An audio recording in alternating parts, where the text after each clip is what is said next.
নমস্কার বন্ধুরা, digital life certificate জমা দিতে যাচ্ছেন? থামুন, একটা ভুলেই পেনশন বন্ধ। আর প্রতার করা যেভাবে পেনশনভোগীদের টার্গেট করছে সেটা শুনলে রীতিমতো শিউরে উঠবেন আপনি। আজকের ভিডিওটা পেনশনভোগীদের জন্য খুবই জরুরি। আর বাড়িতে যদি মা বাবা বা দাদা ঠাকুমা পেনশন পান তাহলে অবশ্যই এই ভিডিওটা শেষ পর্যন্ত শুনতে হবে, কারণ সরকার ডিজিটাল লাইফ সার্টিফিকেট ডিএলসি 4.0 নিয়ে একটি নতুন সতর্কবার্তা জারি করেছে। এমন কিছু বিষয় আছে যেগুলো না মানলে আপনার পেনশনের ওপরেই সমস্যা নেমে আসতে পারে। দেশ জুড়ে এবার 1 নভেম্বর থেকে 30 নভেম্বর পর্যন্ত চলবে ডিজিটাল লাইফ সার্টিফিকেট ক্যাম্পিয়ন 4.0। নতুন ফেস অথেন্টিকেশন প্রস্তুতি, মোবাইল অ্যাপ, ডোর স্টেপ সার্ভিস সব মিলিয়ে প্রক্রিয়াটা অনেক সহজ হয়েছে। কিন্তু সমস্যা হলো সুবিধা যত বাড়ছে প্রতারণাও তত দ্রুত বাড়ছে। সাইবার অপরাধীরা এমনভাবে ডিটেলস চুরি করছে মানুষ বুঝতেই পারছেন না কিভাবে পুরো অ্যাকাউন্ট খালি হয়ে যাচ্ছে। সরকারি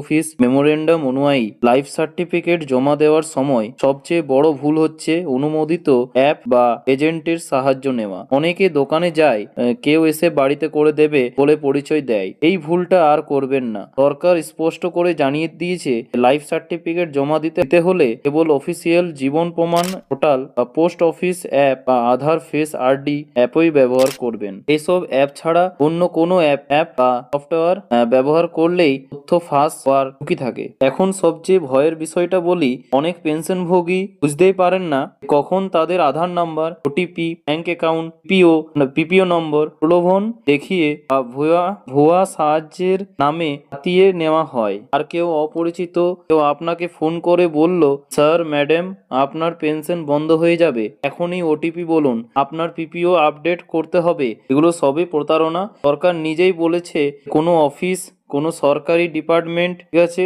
কোনো ব্যাংক কখনোই ফোন করে আপনার পাসওয়ার্ড ওটিপি চাইবে না। কেউ চাইলে সঙ্গে সঙ্গে বুঝবেন এটা প্রতারণা। আর একটা বড় ভুল হচ্ছে নিরাপদ ইন্টারনেট ব্যবহার না করা। অনেকেই নেট ক্যাফে বা ওয়াইফাই দিয়ে লাইফ সার্টিফিকেট জমা দেন, তো আপনি জানেন কি প্রতার করা এসব জায়গা থেকেই সবচেয়ে বেশি ডেটা চুরি করে। তাই আপনার মোবাইল কম্পিউটার আপডেট আছে কিনা, অ্যান্টিভাইরাস আছে কিনা, আর কোন নেটওয়ার্ক ব্যবহার করছেন এগুলো এবার থেকে খুব গুরুত্ব দিয়ে দেখবেন।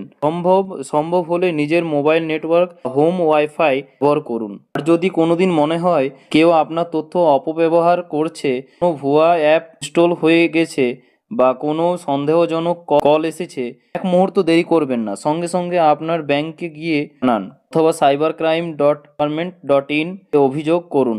প্রতারককে সুযোগ দিলে তারা মুহূর্তের মধ্যে আপনার পেনশন, সঞ্চয় সবকিছুই ক্ষতি করে দেবে।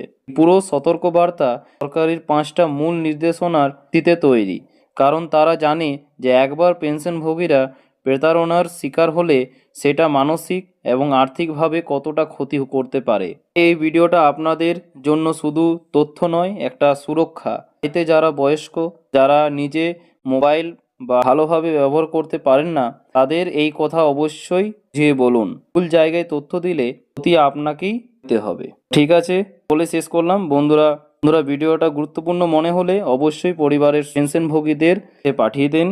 আর এমন দরকারি আপডেট পেতে চ্যানেলটিকে সাবস্ক্রাইব করে নোটিফিকেশন অন করে রাখুন। ধন্যবাদ।